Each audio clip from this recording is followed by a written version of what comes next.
In the outline stage, Mhm. do you map out like a character profile and figure out like all the details of the character and where you can sprinkle them throughout? Is it that technical, or is it just more like It's a bit more fluid, for me personally, and again, I really focus on only sharing what needs to be shared for the storytelling purposes. So I'll definitely figure out from everything that needs to be revealed in order for the story to make sense, from certain things within a room or, time and place, and if we need to establish that there was huge trees outside of the window or not, because it doesn't matter.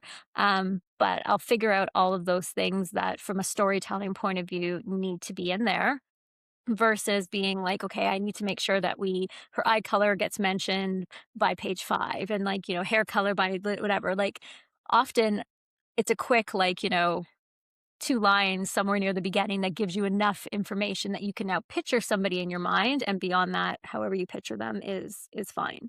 But one thing to mention as well, it depends what genre you write in, right? Like, certain things like romance and stuff like that, they spend a lot of time describing the characters because it's a lot more important, right? Like how they looked and how mm, they looked together and that kind of thing, because you're interesting? really visualizing these people versus, I'm doing a murder mystery. It doesn't really matter if you picture him to have gray hair or black hair, truly, because that's not as important to the storytelling, and the people that are reading it, that's not the part they're as invested in as, let's say, someone who's reading a romance really wants to understand what these people look like, what the setting looks like. They want to be really in that world. So genre does play a big part in that too. Right, interesting. How about like with fantasy? Like like where things are a little bit more made up? And I think if it's made up, then you do have to spend quite a bit of time describing it if it's important for where they are, right? If you're creating an entire world, it's not an immediate, like when you say, like, they walked down the trail and you're, in the real world, you can visualize what a trail looks like, right? There's probably trees around you, there might be a creek, done. But if they walk down a trail in some made up universe, you need to spend a bit more time explaining what that means in this context, which is a lot of times why fantasy books are so long, because there's so much time devoted to world Mm, building, and description and all that kind of stuff, because there's zero frame of reference, right? There is nothing for us to draw from, because the world doesn't exist outside of this book. But right. if you're in the real world, you can skim over a lot of stuff quickly because everybody has a picture in their mind that's probably close enough. Right, that's right. So one of them for sure requires more Yeah, description because people don't know what things are like in this world. Uh, exactly. yeah, that's an well, okay. Well, I guess then that would probably be the same for historical fiction, right? Because if you're Mhm, if you're talking about a time, um, well, like okay, so like here's an interesting conundrum. If mhm. you are writing a story that's contemporary, Yeah, you're not describing everything in super detail because you're like, well, I know people know what like a computer looks like then or mhm. now, and I know that people know what like cars look like now. But then let's say people 30 years from now are reading it, they're going, what is this computer that they're Mhm. we only have things that are projected. We don't know anything about this physical thing. And you didn't really like what's your thought on that kind of stuff? Well, and that's interesting as well, because we look at things that took place, like Frankenstein, for example, right? Like, it took place in a completely different time period, and everything is different. Like, even the way that people speak and the way that it's written and the types of word choices that are made aren't what people would do today. So Hmm. I feel like immediately when you're reading something that's out of your current timing, you there's so many things that need to be sorted, right? So what does a computer look like is one thing, but also, like, they used a phrase that I'm like, I don't even know what that means anymore. Because back then that was something people said to each other, but in today's words, I'm like, I have no idea what you mean by that. So it's interesting, to that point, is, do you over explain something, or do you choose not to use like current vernacular so that it's timeless? Or do you just kind of write for the moment and know that, hey, if people are still reading this in 30 years, that's pretty spectacular. And there's probably, more information available in a greater context that people can find out about if they need to. Because even stuff, like that was written for like the 80s and 90s, things that people did back then, people be like, "What were they doing? Why were they putting, a cassette into their car? Like, what is a cassette?" Like, there's so many things that Yeah. when you remove it from your immediacy, um, doesn't make the sense that it did at the time it was written, which is such an interesting thing with fiction when there isn't any pictures associated, right? Because if you're looking at a picture and it's someone in a car and they put in a tape, you're like, "Oh, I get it," right? Like I could put that together, but with just words, you definitely might picture it differently. Or this is always kind of interesting when you have somebody who is writing, let's say it's 1980s, that they're writing the story Mhm. physically, but they're writing about the year 2015 or 2020. And it's like the way that they're describing things, you're like, what? Like an Where are Inviso you? thing Yeah. that you're like, I have no idea. Like I can't remember the name of the writer. It's a pseudonym. They Mhm. write other books, but it's like, or they have another name for other they're like more romance stuff. This is like a sci-fi line they do, Yeah. and it's all like every letter of the alphabet they use. I can't remember somebody may Oh. know who I'm talking about. And the way that they describe, because the stories I think they started writing maybe like in the late 90s, Mhm. early 2000s, and the way that they're describing like cell phones and with internet, which was just starting then. Yeah. It's funny because you're like, that's not a thing now. Like, it's a weird way of describing, and I'm not exactly sure I understand what they're talking Yeah. about here exactly. Um, but like also the words they're using, some of the phrases they're Yeah. using, right, are not like talking about like discs, right? Like they're like, oh, these crystal discs that we're putting in like, Yeah. we won't do that now. We don't have this No. anymore, right? Everything's digital. Well, yeah, or it's like, "I gotta get on the net," and it's like, "Oh my goodness." Like, that's not a phrase that you hear used, anymore, but and that's always an interesting thing too, right? When you're writing something futuristic and then time catches up to it. It's like, how far off were you with your assumptions? Like, Back to the Future, the future was, like, 2015, which came and went a long time ago, and it was funny when that actually I remember when it was 2015, I was like, "Oh, it's the Back to the Future year," and it's like, wow, the things that they thought were gonna happen was very different. Like flying cars Yeah, and all that kind of exactly. stuff, the hoverboards and Yeah, right? I And know, it's and it's yeah. they've created some of those things just because they're like, "Well, we actually have the technology to do it, but it's not on a wide scale." Like, No. and that's always the interesting thing about, like, I guess that's like a what is it called? Like a futurist, being Mhm. a writer, like a futurist writer, where you're kind of taking things that are very plausible, Yeah, and putting them 20 or 30 years into the future yeah, and trying to figure out like what you think might be happening in that time, which, some people get right. Like they figure yeah, things out. That's a really good writer that can actually like describe things in a way where they've kind of gotten it pretty close. yeah. They're not using, I think we're writers, and this is another question that I have is, Mhm, what kind of balance when you're writing something that is like, lots of, when you're world building, mhm, where the world you're building is in a different place that doesn't quite exist here, so you're having to use different types of words and ideas, like, mhm. how much of that, what balance of that do you put in there so that it's not overwhelming the reader, where like every other word is a word they've never, like, they may know the word, but it's like a weird way of phrasing things, so they're constantly Yes. going, what is this, what is that, like, how much of Yeah. that do you balance? I personally don't tend to do a lot of that because I find it annoying as a reader.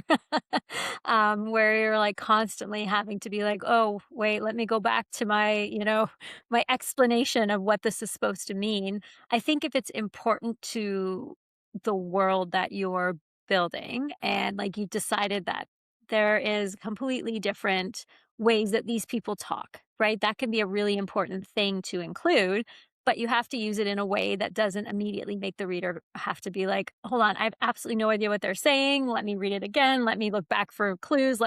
Because then you've taken them out of the story. And the most Mhm. important thing is to keep your reader in the story. So if you're going to do stuff like that, you have to do it in a way that you've given them enough kind of context around it that they can, even if they don't know what those words mean, they could be like, okay, I get the idea that they're talking about the beautiful flowers, even though it's described in a way that is a little confusing. 'Cause I think sometimes that can bother readers too when people just get too into their own craft that they forget Yeah. the end user has to be able to enjoy this too. Yeah, and I always thought that was kind of a real balance, right? Like of one of the I always thought one of the hardest things to do is to when you're world building a story is like if it's a futuristic story or a Yeah. fantasy story or an alternate history story where the elements maybe a little similar, but they're different enough that like they're using words, like, Mhm. oh, how is the cryo spritz that you did on top of the Arcto box? And you're like, I think they're talking about like like doing like a ice, Yeah, like like dipping an in ice. Iceland, yeah. So you're like, I think that's what they're talking about, but they're using like a lot of words that the phrasings of it. And so versus like, so that would be like, I kind of figured out what they're talking about. Cause then the next one would be like, oh, it was so reinvigorating. When was the And you're last like, time you did it? But yeah, then if they throw in words like where they're talking about like time and space, like where they're like in Star Trek, like where they'll use words like clicks and, yeah, yeah, yeah, yeah, yeah, yeah, yeah, like their that kind of stuff, substation, this and parsecs, that. and Yeah. when they're really using lots of like words that you're just you really have to. I think there's the trade-off is well, it depends on um whether the audience I think is along for the ride or not, right? If you're a Mhm. new writer and they don't know Yes. who you are and you're doing a lot of that, it could be really, to your point, it's like it could be really grating. Yeah, and I think too, it depends on how much they actually have to understand. Like in Star Trek, as a great example, doesn't really matter if you get it. You get that something's about to explode, and that's sufficient, right? All of their other things are kind of color and context to make you realize it's a big deal. There's these things happening. This is a problem. But if you don't actually understand what they say, that's okay. I think the problem then becomes when like that cryo spritz whatever example is if it now becomes important to the plot and you needed to get what that meant. Now you're like, "Oh, I don't so what? He's in an ice tomb? Like, I didn't get that at all. When did this happen?" It's like, "Oh, we said that earlier. We just called it a cryo blah blah blah." So I think if it's just something that's throwaway isn't the right word, but it's more said as flavor, right? To give you an idea that it's like, "Oh, wow, this is something technical and scary and things are going to go bad," versus you had to understand that or you no longer know what's going on in the story. They're very different uses of like kind of jargon. Yeah. Well, I did. There's also, and this is another thing that it's maybe more of an opinion versus an actual technical issue, which is some writers have very the way that was it the patois, the way that they Mhm. the Yep. way that they string their words together in a in like a pattern or like Mhm. it's like a rhythm. Yep. And if they do it in a way where like uh, it's a really strong way, I find to me personally, it can take me out. Like, two examples, Mhm. different medium. First would be Grey's Anatomy. Mm. Uh, Mhm. they used to everybody talked very much the same. They all had like a certain rhythm, cadence to the way they Yes. talked. That was ba ba ba ba ba ba ba ba ba ba ba ba ba ba ba ba. You can Yeah. almost like if you take the words away, that's what you would hear. And every person talked like that. There was no variety in Yep. how people. Yep. And so after a couple seasons, I'm like, oh my God. And Yeah, like listen to this. Yeah. and this new character who has an opportunity to talk differently and they don't, they just talk the same way. It's the way that's it's written. And so Yep. I after a while I was like, that's too much for me. I can't, it just she keeps on taking These are me out not of the real story. people. Yeah. Yeah, it keeps on taking me out of the story, and I know it was a very purposeful thing, and I know some people were like, "Well, that's why I like it." The other one that took me a while to get into is Louise Penny. If Mm, anybody's familiar, she's like a very well-known, like, Canadian writer of the, Armand, like the basically Detective Armand, and mm, he's like at the Three Pines, this quaint mm, little mhm. Quebec town that always has a murder for whatever reason, and um, Don't live there. Yeah. yeah, I know. Don't live. That was another comment I always make. It's like, who would ever want to live in this place that there's a murder? Every Um, week there's a murder. Yeah. yeah, but initially, and I think she started off in a very strong, like, heavy, almost a little bit of a heavy-handed, very poetic kind of way she Mhm. was describing things, and when I first started reading it, I was like, I like the story, but the words she keeps on the words she uses to describe things are I find it annoying. Like, I just thought that it was a little bit too flowery, a little bit, and maybe I'm not the Yeah. audience for it. Although over time, because I've kept on reading the books because I could recognize that there was something kind of fun about it. Yeah.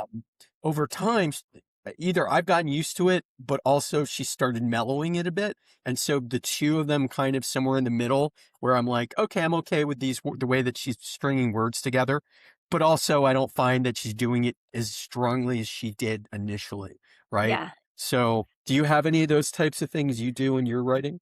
Well, it's actually really interesting that you brought up the Grey's Anatomy and the how the characters all kind of had the same cadence and how they speak, because that's actually one of the things that when you're starting writing, you have to be really careful of is that there's a tendency for every character to sound like a version of you, right? Like the way that you speak, the cadence that you carry, the kind of words that you would choose to use Mhm. tend to just fall into every character, and then as you're reading it or somebody else is reading it, everybody feels kind of the same, right? There it's like they all you have the same word choices, the same rhythm, the same cadence of how they speak, and kind of learning how to really figure out this character talks like this, sounds like this, has this cadence, has this speed, has this way of speaking is a really hard exercise because you kind of always default back to what you know, which is yourself.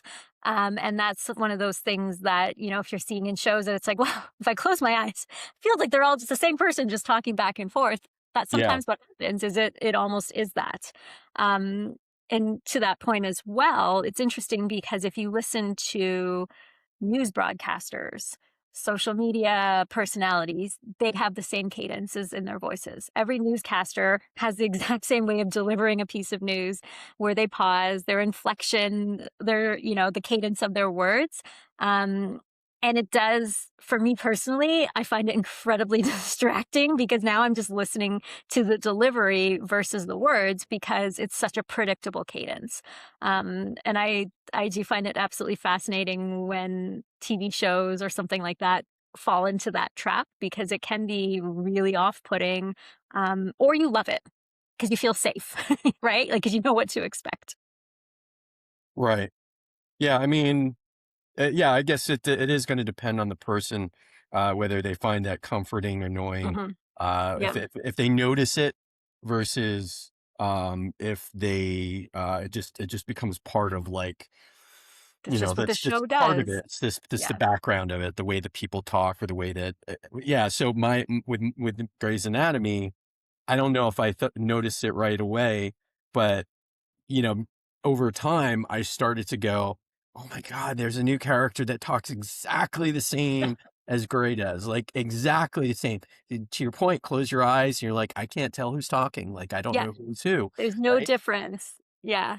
And that can happen when you're reading someone's words as well, right? Like if you read the dialogue and it can be kind of that sniper back and forth style dialogue where it's just like, right. But it's like who I've lost track of who's who because it sounds so similar from the two different people that I've lost count as to who just spewed that last line out. Mhm. Um, which can come from that fact of everybody kind of sounding the same and kind of sounding like you. So that's where, as a writer, you kind of have to take a step back and really look at how you're making these characters, how they sound, how they act, how they move, and are they all a version of you or someone you know, or could they be distinct people that you wouldn't confuse with each other. Like, if they were shooting lines back and forth, you would clearly know who was talking because they don't speak the same. And that's tough. That's really hard to do. Um, Especially when you're first kind of getting going because it does tend to just blend into a solid mass.